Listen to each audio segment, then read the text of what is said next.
It's good to be with you all. Always happy to join Professor Smith's class at Morehouse, and it's an honor to be with you. I so I'm a lifetime um, public radio and audio journalist and documentary maker, going back to age 22, which is a long time ago. I worked in the public radio system for a long time, Minnesota Public Radio, NPR, something called American Radio Works, which was a production house of American Public Media. And then I've been at Duke since 2005, six, and I was still working for the public radio system when I went to Duke, but then I transitioned into working full time at this thing called the Center for Documentary Studies at Duke, which involved some teaching of audio documentary.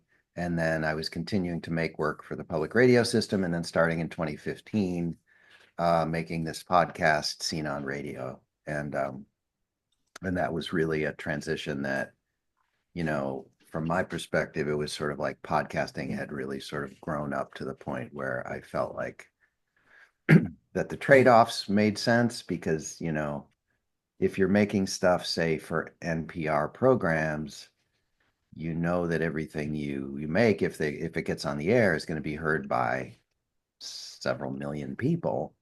But then the trade-off then is if you make a podcast, your audience is you're going to have to fight. You're going to have to figure out how to scare up an audience, and the audience is inevitably going to be considerably smaller. But that's balanced against the fact that you really have editorial freedom and you can really make, and the time constraints and the format constraints and all of that are taken away, and you can really do something that you want to do in the way that you want to do it. And so something like Seeing White was was really almost a life-changing kind of transitional project for me to do something like that. And then after that, I really sort of decided that, okay, this is what this podcast is going to be about, is going to be these the term deep dive gets used way too much, and I hate to use it, but these kind of deeply researched explorations of like season long that are almost a little bit akin to like writing a book, I think, in a certain way, as opposed to much smaller chunks of things that you typically do with say as a radio journalist, right? So anyway, so that's what I've been doing, and now I'm at the something called the Keenan Institute for Ethics at Duke, where I'm teaching, and I teach this afternoon, in fact, to my seminar students at Duke. But I spend a lot of my time making this podcast to this day. Exploration, it is indeed. And you're right, deep dive does get used too much. I like the Everything's a deep dive. and then I'll turn to the students really quickly in a second, but I just have to, today's election day. How do you feel? And did you reflect on seeing white today? Yeah, Speechless. was I'm that at, for me? that's Oh, okay. I didn't know who was it. Gosh. Well, yes. I mean, and all of it. As you know, Nicole, I've done so. Seeing White. After I did Seeing White, I did a series of roughly kind of similar approach, but looking at patriarchy and misogyny and sexism. Mhm. I mean, and then the series on democracy in America, season 4 of Scene on Radio, and how flawed and incomplete our so-called democracy is, and the latest series was on capitalism. I did one on climate and the historical roots of the climate crisis. So yeah, I mean these things are all kind of wrapped together, right, and intertwined. And so yeah, all of it. Uh, it's very disturbing to me that this country is in the place that it's in. The fact that an election like this is close, It's very close.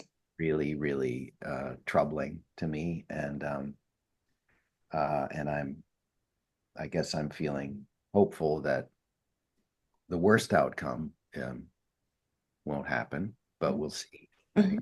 Mhm. And yeah, I feel like we've just got a lot of so much work to do, and a lot of really bad history to sort of unlearn and reckon with and sort through before we can become a more just society, frankly. But yes, so it's all swirling around in my head on election an election day like this. Yeah. Absolutely. Yeah, this is just such a timely conversation. So I want to start with Jermaine, and I'm just going to go down the list as I see it in order. I want to start with Jermaine. If you could come off mute and say, I just said your name, but say your name, your major, and where you're from, your name, your major, where you're from, and then a question for Mr. Biewen. My name is Jermaine Beckett Jr. I'm a sports journalism major from Virginia Beach, Virginia. And my question mainly was like doing a podcast like Seeing White, did you receive a lot of like negative backlash from the podcast or any feedback negatively? I'm sorry. But yeah, that was my question. I get you. Thank you. And it's good to meet you, Jermaine. Yes, as you can imagine, but honestly, and I always tell people, in a racist and sexist society, a guy who looks like me, even if you're doing something like Seeing White, you don't get the kind of, at least that's my experience, you don't get the kind of attacks that you get if you're black or brown or a woman. At least that was my experience. And yes, there were snarky comments. And I mean, the other thing you have to understand, of course, a podcast is truly a self-selecting audience, right? It's not even like, if you do something on the public radio system where you're going to have a somewhat broader array. So the people who listen to it chose to listen to it. That series has far more than anything else actually that I've done on the podcast has had a really a remarkable sort of life in terms of listenership and 6 or 7 million downloads across those 14 episodes. So a lot of people have listened, and I would say probably the majority of the listeners are white, but people of every shade and background have listened, and I've gotten feedback from a lot of people. But relatively little, honestly, compared to I think what a black or brown person would have received in the way of ugliness. Um, yeah, to answer your question. Thank you for that transparency. The next person I have on my list is Aaron. If you want to say your name, your major, where you're from, and your question.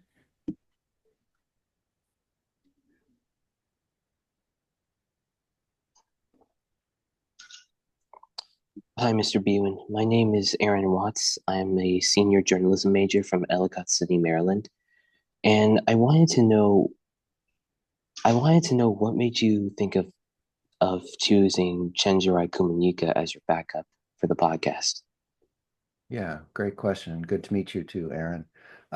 So Chenjerai, yeah, and it kind of happened in a little bit of an organic way. I wasn't really initially when I was doing the research and planning on doing this series.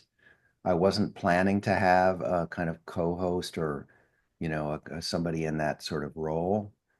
And but I had a little bit of a nagging kind of unease, like I feel like I could use some backup. I feel like I could use, and also just like feeling like, in a way, not qualified, just simply as a white person, right? Like I have a fair amount of confidence in my ability as a journalist or a documentarian to sort of, talk to the right people and find out what's going on and do a decent job of presenting it. But I just thought it would really it would really help to have as a regular feature of the series, um, someone who's black or brown, but ideally black. There was there's a whole lot in the series in particular about anti-black racism and that whole history, right? And going back to slavery. So, and I had met Chenjerai, I guess, the year before. Uh, he made a little bit of a splash publicly in about 2014 or 2015, I forget. He wrote an essay about he was doing a workshop in Massachusetts at the Transom Audio Workshop, learning to sort of do audio documentary, and he wrote this piece about the public radio voice, right? And that the kind of standard and what is considered a good sounding voice in public radio in America is really it's a white voice.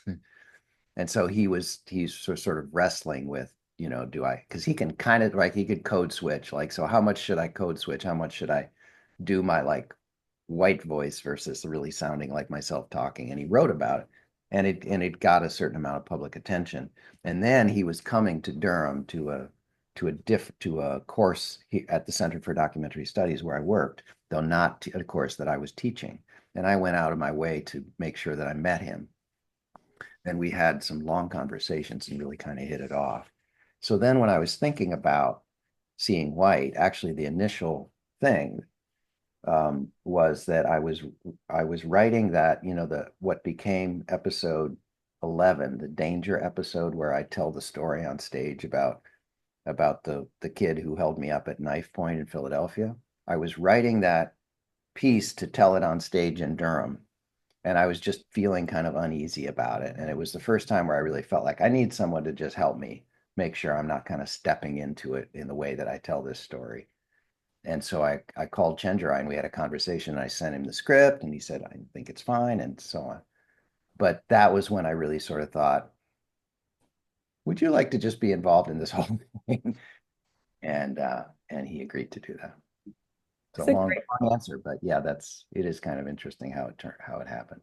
Great question, Aaron. It's interesting that you talk about the NPR voice because is her name? Aisha Roscoe on NPR, the African American woman. She still gets that criticism that she doesn't sound. She's a Black woman. For those of you who haven't heard her reporting, does excellent reporting. But she still gets that criticism that she doesn't sound NPR, and there's code language for it, it's not white enough. So. I think he was fair to make that reflection and observation, and I think it's still just very relevant to today's conversation. Wonderful. And then, by the way, Aaron, I saw your Glee, like the Glee Club performance. It was excellent, by the way, on social media. So just that. So the next person I have here is Broderick with a B. Hello, thank you for being at our class today.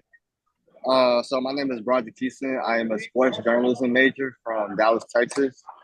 And my question is, in your experience, how can journalists responsibly approach sensitive topics like race and privilege without reinforcing stereotypes?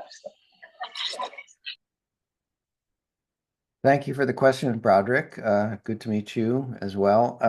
Yeah, I mean, I guess I think how to do that. I mean, to me, it's the more you can just be really kind of transparent about stereotypes, right? And in a way that, to sort of be willing to sort of pull back the layers or to sort of point them out, right?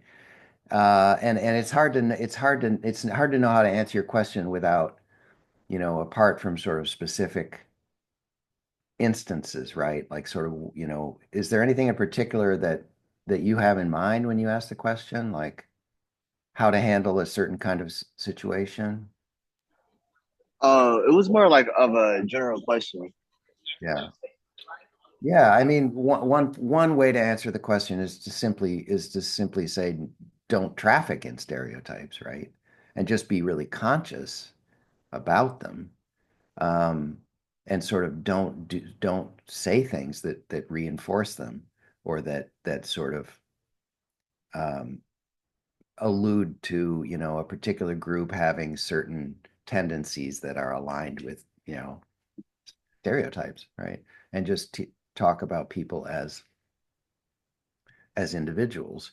Um, but then, yeah, and then there may be other times when it actually makes sense to address that elephant in the room, or to say that, especially, for example, maybe when talking about something that somebody else has said or that something has come up, because as you know, including in sports, race is there, right? It's an issue. It's often right beneath the surface, and and it can be just a matter of sort of pointing things out at times when there's an opportunity or when it makes sense. I'm sure you guys know, there's this whole discourse about stereotypes in sports and the way that certain people get talked about, right? Like in football, black quarterbacks are so athletic, or that white basketball players. He's a real blue collar, hardworking.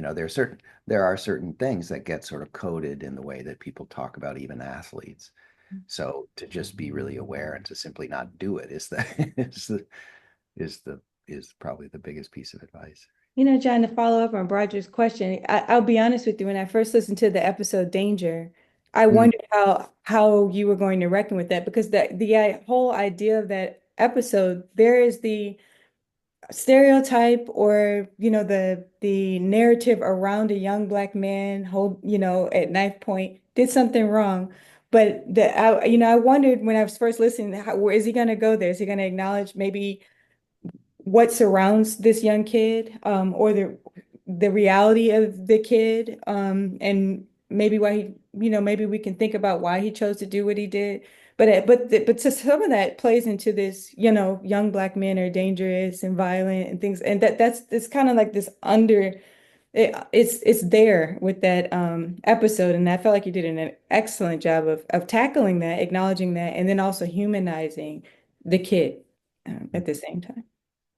Thank you. Yeah, yeah, absolutely. I mean, it was right at the heart of the whole thing. But then actually what I felt like the really bigger point that we drove home or tried to drive home, which I think is very rare to hear in our media, is to say, look, look how much violence has been done by white people against black people. It's massively more Mhm. than has gone in the other direction over centuries. So yeah, that was, I saw that as sort of the opportunity to say something, to make that rather much bigger and more sort of relevant point Mhm. that was very much in line with the point of the whole series, right? Nice. Thank you, Broderick, for that question. The next person I have is Elijah with an A, Harris. If you could say your name, your major, where you're from, and your question. Hello. My name is Elijah Harris. I'm a senior communications major from Naperville, Illinois. And my question was, sorry, let me go and pull it up. In the series, you explored deep historical context. What resources or experts did you rely on most heavily to ensure accuracy and depth? Good question, Elijah. Good to meet you. Yeah, I mean, in a way, I think it's sort of, you can sort of tell by listening to the series. There were Nell Irvin Painter and the history of white people was almost a kind of Bible initially for a lot of the historical stuff in the first few episodes, the deeper history. Um, Ibram Kendi's Stamped from the Beginning then became another really major resource. And really those books as well as those interviews were obviously, as you can hear, and especially the first four episodes or so, I leaned pretty heavily on them. And then again in episode 8, um, which was the kind of science, racial science episode, along with the other voices that you heard. And in some ways, I think I would, after I did Seeing White, and it was the first series like that I did. I actually have probably done more research and sort of more thorough research in some of the subsequent series, but that one relied pretty heavily on those folks. Dorothy Roberts, of course, at Penn, um, who was really good on racial science and stuff like that. And yeah, some of the other voices that you heard. So yeah, it was a matter of sort of, and so often this is what you do as a journalist, right? You think, what's the question? What is my question? What am I trying to find out here? And who are the best two or three people that really have looked at this and know what they're talking about and would be good people for me to study their work, but then also to try to interview them if you can. I love that you brought it back to the question, just like a journalist. So the next person I have on my list is Elijah with an E. If you could say your name, your major, where you're from, and your question.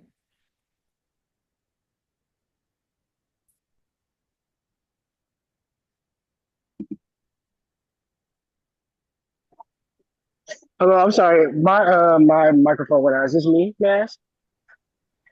We can hear you. Good. Okay, my apologies. Yes. Hello, my name is Elijah Pinckney. I'm a junior sports journalism major, business administration minor from Prince George's County, Maryland. And my question to you, sir, was discussing the origins of Seeing White. What inspired you to create the Seeing White series, and did you anticipate the impact it would have on its listeners? Thank you for that, Elijah. The second question, absolutely not. I did not anticipate the impact. In fact, in those early days of Scene on Radio, this podcast was about a year old. Coming from this center at Duke University, it wasn't it wasn't coming from NPR or from New York Times or something where you had a really major built-in promotional wing or something. So it was getting a couple thousand downloads per episode. And I remember thinking, I'm going to do a series on whiteness. I wonder if I'll lose half my audience, right? I really did. And very much the opposite happened for whatever reason. It really put the podcast on the map and the audience grew exponentially. And, I was surprised. What's the origin? In a way, it's pretty close to what I say in the first episode, which is just that series of what was going on. I had been interested in race and racism and trying to understand it for many, many years and reporting on it in the way that as I've said, that people in more or less mainstream media report on race, which is usually to report on the experience of Black and brown folks and sort of how they're faring in the society, right? And I'd been interested. I knew going back years, I'd heard about people doing what was called whiteness studies, or sort of, academics who were looking at racism and white supremacy through the prism of whiteness as a construction and understanding where it came from and how it functions in the world. But I'd never really read about it. I just had heard a little bit.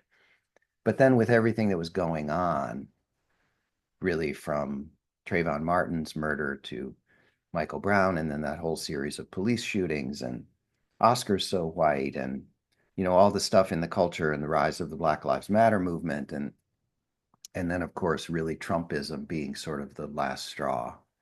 It's like, wow, it's I just need to turn the lens on white folks and sort of ask what is up. What is up with white folks and this fixation on this thing called whiteness and how it functions. So that's what led to it. And I just decided I was going to try to do my best to sort of dive in and take it on. You did a great job diving in. Understood. Thank you, sir. Thank you, Elijah.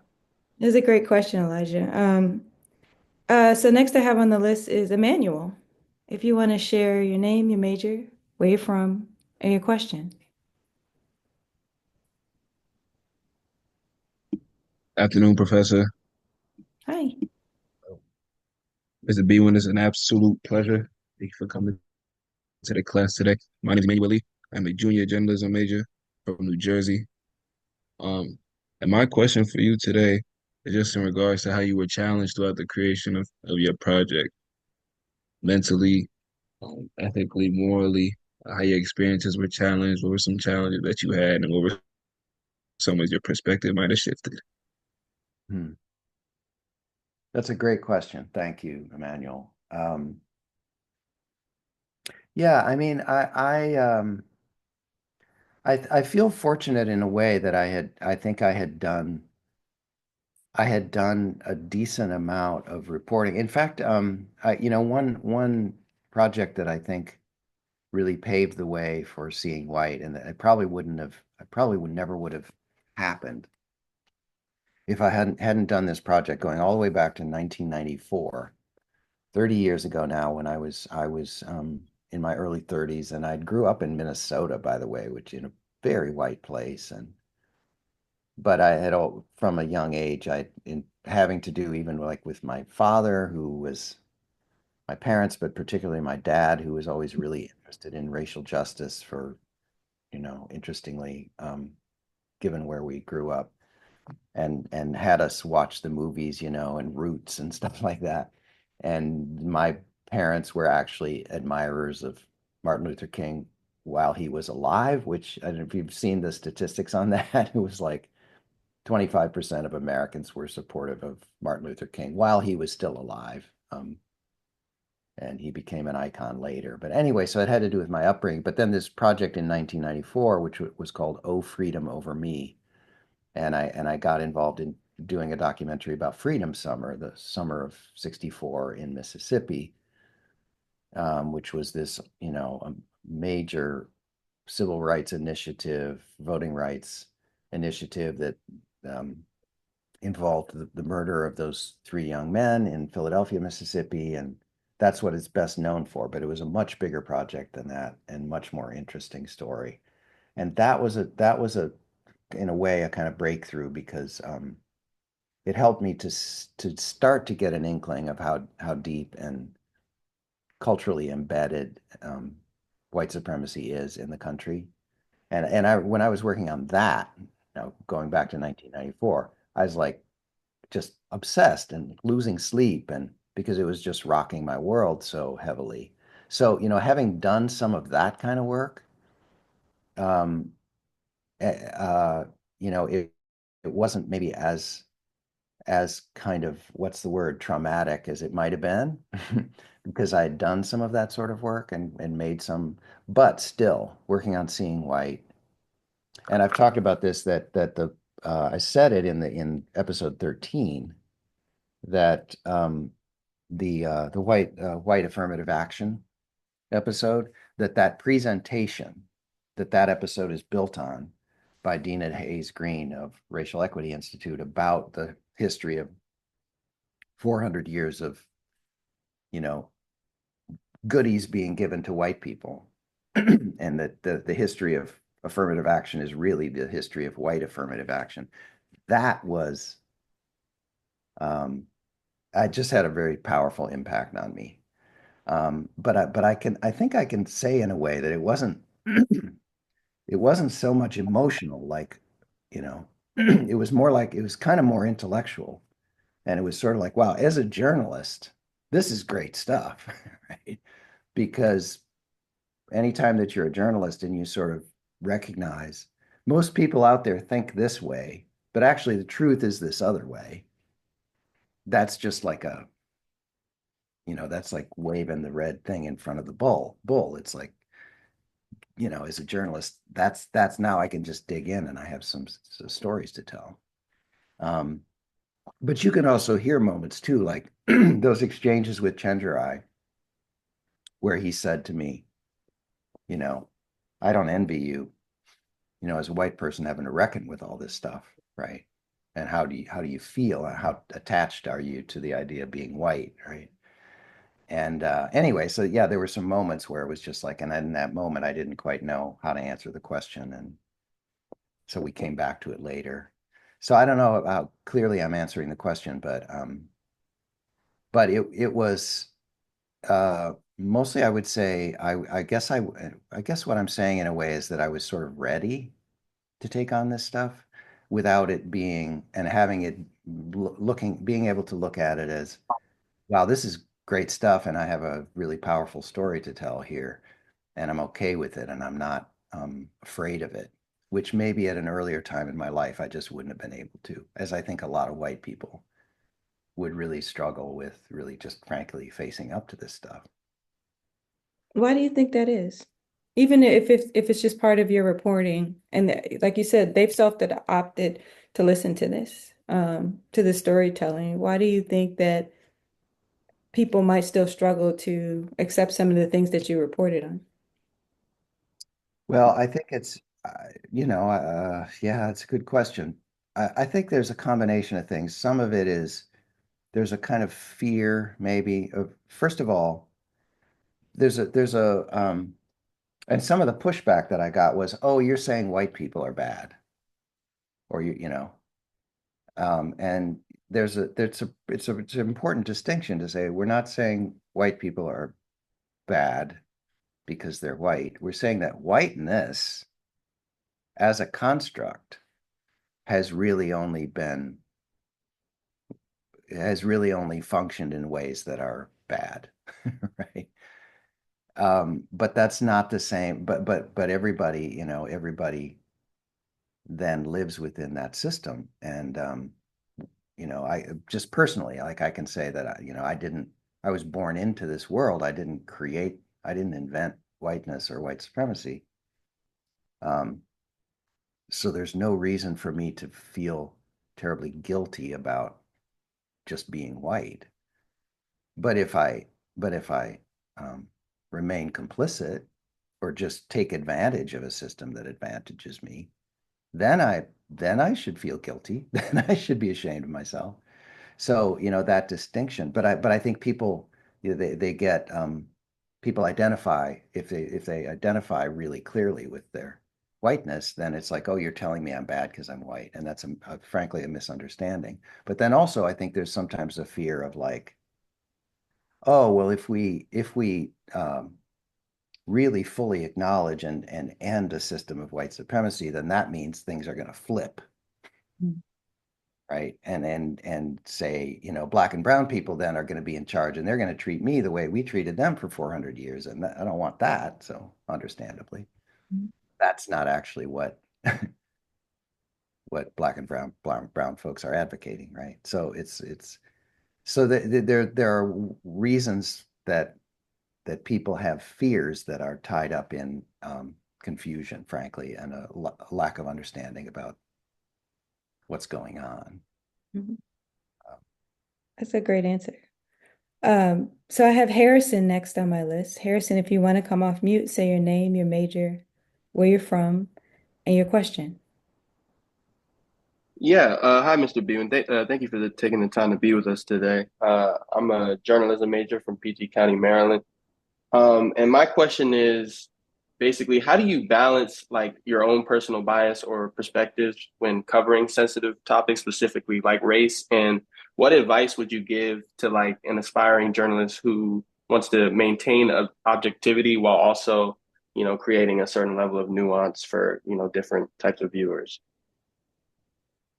Uh, Good question, Harrison. And yeah, in a way, we do a whole episode in season 4 of Scene on Radio about journalistic objectivity. So as you can tell, I'm not. That's one thing with with a podcast like Scene on Radio and my role in it. There's a way in which I think it's fair to say that I'm sort of leaving at least a traditional understanding of objectivity aside, right? I am something of a character. My experiences and my values, just broadly speaking, and sometimes really my opinions come through pretty loud and clear, and I'm comfortable with that. So in a way, I'm not sort of doing traditional objective journalism, right? Having done that, right? And we're sort of leaving that aside. So that's an important thing to understand. Although I do hope that the kind of the conclusions and to the extent that I have a point of view where I can say, look, gosh, even just look at the big picture story that we're telling here that white supremacy is deeply embedded in American culture. It's probably worse and deeper than most white people, at least for sure, think it is. And so, sort of conclusions like that come through that they're earned, right? That it's not just me opening the microphone and saying those things. It's like I'm showing. Okay? Um, and so it's a kind of a nuanced relationship where this is, I would say, not objective, but it's also um, the conclusions are based on really a whole lot of evidence. But yes, there are certainly news organizations that I couldn't do this work, where I couldn't do this work. I couldn't do this for NPR News, right? And that's a big reason that I no longer work for organizations like that. So that's, yeah, and you may work for news organizations where you couldn't do this kind of work for a time Right. until you like create your own podcast and you can let it fly, Right. Thank you. I appreciate that.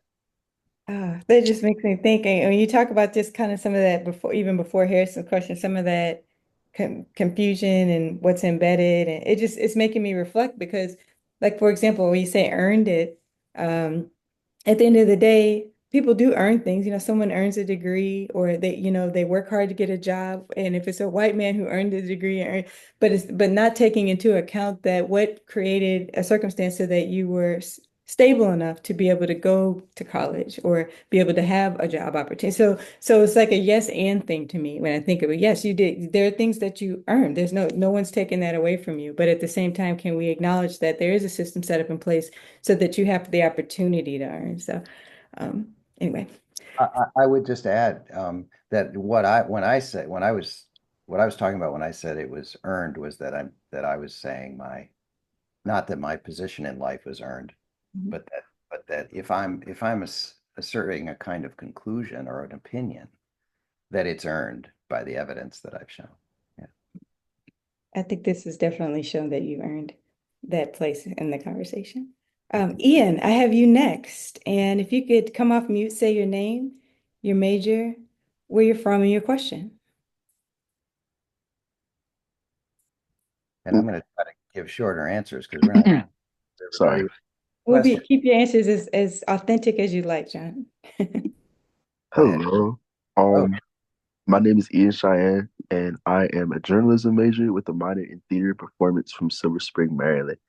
And my question for you today, I think that seeing white was such an interesting experience just because I feel like it was such a great conversation, just about how deeply embedded like colonialism is in our everyday life and how it's continued to influence and impact the way that especially like young black people grow up and see themselves like represented in the rest of the world. And I just wanted to ask like especially as a white man, like how was there ever a moment in the process that you ever questioned yourself or that you questioned um your position in being able to tell the story or being able to just be able to articulate that? Because I thought that the way that it was done was just it was incredible. I thought you did such a great job. And I just was wondering kind of like what that process was for you. Just was there ever any moments of self-doubt or any moments where you found yourself questioning that within yourself? yeah, and it's a great question. Good to meet you, Ian. Yes, absolutely. And I go back partly to my answer about Chenjerai, to that question about Chenjerai, right? Like I did feel better having him not only as someone who that I could have these conversations with that were, that was sort of about the presentation in a way, right? Like that we're going to have this voice of a thoughtful Black man who's thought about these things a lot, right? And is a PhD, in media studies, and he brings not only experience but some forms of knowledge that I don't have. And so that was part of like a presentation where I felt like that was kind of bolstering and strengthening my position or the position of the program. But then also just, he was and our editor, by the way, Loretta Williams, who is a Black woman, or I think Loretta describes herself as mixed race person, who is a very experienced and seasoned journalist and editor. that also in the room, right, with looking at the scripts and figuring out what we're going to do. So that felt like those folks like that, and then obviously the scholars and experts that I was interviewing gave me a greater sense of confidence, basically, that when we put out what we put out, that we knew what the heck we were talking about, and felt pretty solid with it. But yes, I did feel like I needed that, right? Like I needed that sort of support that I would have not just, I would have felt, say, you could imagine that I could have done this without Loretta and without Chenjerai. And I would have just done these interviews and wrote the scripts and put it out there. And yeah, I would have felt much more like an imposter, or just much more insecure about my positionality. Yeah, for sure. The next person I have on our list is Isaiah. If you want to come off mute, say your name, your major, where you're from, and your question.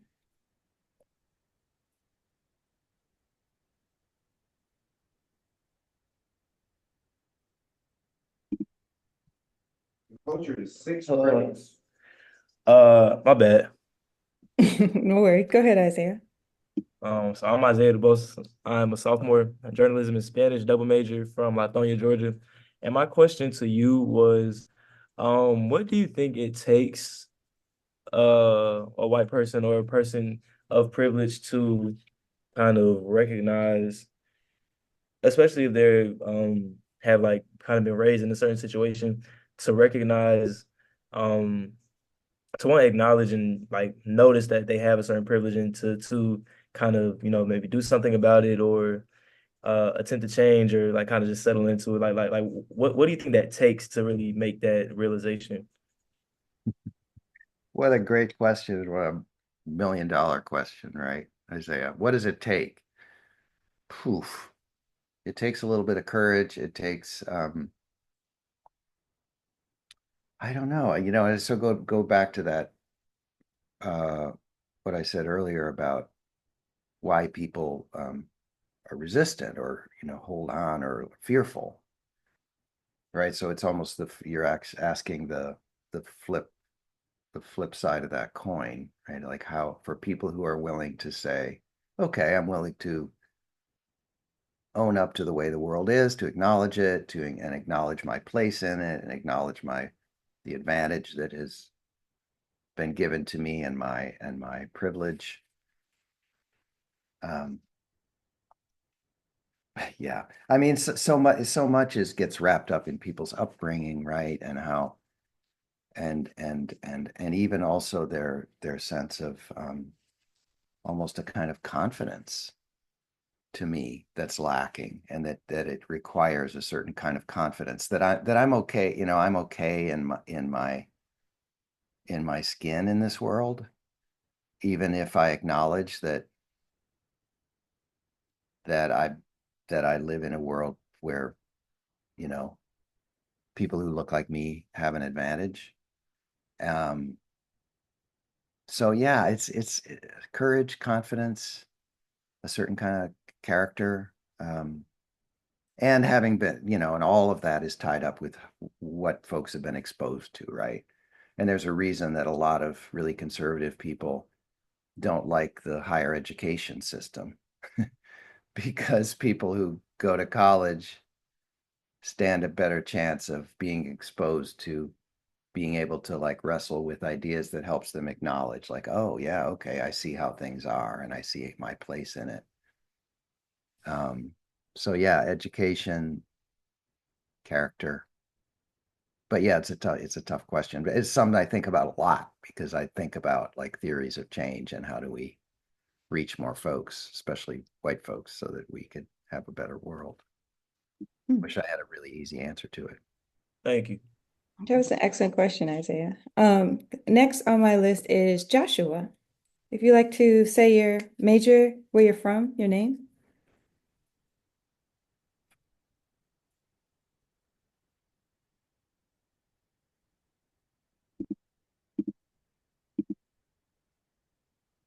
Can you hear us, Joshua? Oh, yeah, can you hear me? Yes, I can hear you now. I'm sorry, I didn't hear anything at all. I'm here though. My name is Joshua Vaughn. I'm a senior political science major, sports journalism minor from Chicago. And I wanted to ask a question about episode 5 about the little war on the prairie. You kind of talked about how in your hometown, the local history about like the indigenous people and how like there's like a selective memory for like the historical narratives when it came to whiteness. And I wanted to ask if there were any other situations in history that you kind of like researched about or learned about that are kind of tie into that, like that selective whiteness that you talked about in that episode. Thank you for the question, Joshua. Yeah, and that episode is a special one to me for obvious reasons, having grown up in that town. Gosh, are there other stories? I mean, they're endless, right? Oh, by the way, you guys might be interested. So season 6 of Scene on Radio was a more of a mini season. I've done these seasons that are 12 to 14 episodes, but season 6 was a 5-part series on Wilmington, 1898, Wilmington, North Carolina, the massacre and coup, the only successful coup d'etat in U.S. history, the literal overthrowing at gunpoint of a local government. And it was part of a larger, kind of campaign to sweep away the vestiges of Reconstruction and Black political power in the state of North Carolina, which was successfully carried out in 1898. So you might be interested in that series because that's another very powerful story that's very, in many ways, very similar and kind of comparable to that 1862 Minnesota story, where you just had a century of people either just not talking about it or lying about it or glossing it over, right? So that the real story wasn't told, and then it started to be told more truthfully over the last 20 years or so in North Carolina as well. So another example, and I appreciate you're actually asking that question because it gives me a chance to highlight that series and point you all to it if you're interested. Episode season 6, it's called Echoes of a Coup, 5-part series. Until you did that series, I didn't know that. So I at work I share, tips, like tidbits that I don't think people realize about I'll say Black history, but really American history, or contributions of Black Americans, but also just like those interactions and some of those violent interactions. I would encourage everyone to listen to that. And until I listened to that, I didn't even know that existed. And to think that, like you said, that's the only successful overthrowing of a government in American history at gunpoint. And even though it was tried on January 6th, it failed. It's just something to be said that kind of sits in the DNA of American history. So next I have on my list, Kyla. If you want to share your name, your major, where you're from, and also Hi. it's a Spelmanite, John. Hi, Right. my name is Kyla Spelman. Leslie. I'm a senior sociology major, art history minor from Los Angeles, California. I'm sorry, I'm pulling up my question right now. Seeing White is a great podcast that not only educates the audience on how whiteness is the core of America, but also uses a language that is easy to understand. With the different episode, it builds up to the final episode, Transformation, which speaks on reparations. Do you believe that your podcast supports that issue? And what ways can Seeing White continue this conversation of finding what reparations is great for Black people? Excellent question. Yeah, I love it. Thank you, Kyla.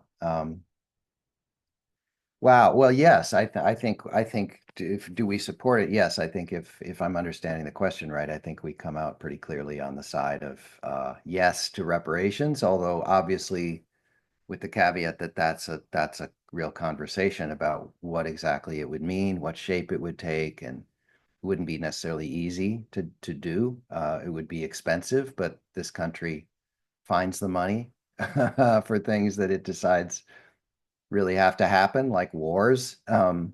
So I'm no doubt could find the money for that as well.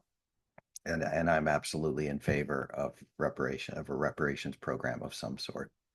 And the work of actually Sandy Darity, who was heard in that episode, he subsequently, shortly after, a couple of years later, I think he and Kirsten Mullen, his wife and collaborator, came out with a book called From Here to Equality, which is really a book length proposal for what reparations could look like. Yeah, I mean, what more can we do? I mean, I think we reparations came up again in season 6, the one I was just referring to about Wilmington. That was another opportunity to sort of go back to reparations and say, look, it's because of things like this that we got to have reparations, because not only was Black political power basically snuffed out for a century because of that, but that people literally, in very tangible dollars and cents ways, people were robbed of their wealth and their property. So Black people were. So absolutely. Yeah. And Professor Smith, I'm going to give you a heads up. I really probably need to sign off at about 1. So now I'm going to stop talking so we can get, is there maybe one more? Yeah. Why don't we give Roderick the last question? So Roderick, if you want to come off mute. Share your major. Good afternoon, everybody. Can y'all hear me? Yes. Okay. My name is Roderick Brown. I'm a communication major from Maryland and a senior. So my question is, what was the hardest part about making this podcast, and then how did you get past that? Good question, Rob. The hardest part. In a way, I think it's just the challenge of wrestling with the kind of straightforward journalistic task of how do you shape this thing? How do you organize this information? And there were things, it was kind of made on the fly, to be honest, in the sense that at one point I had a list of episode list that had like episode 1, where whiteness and white supremacy came from, and how that ended up being 4 episodes, right?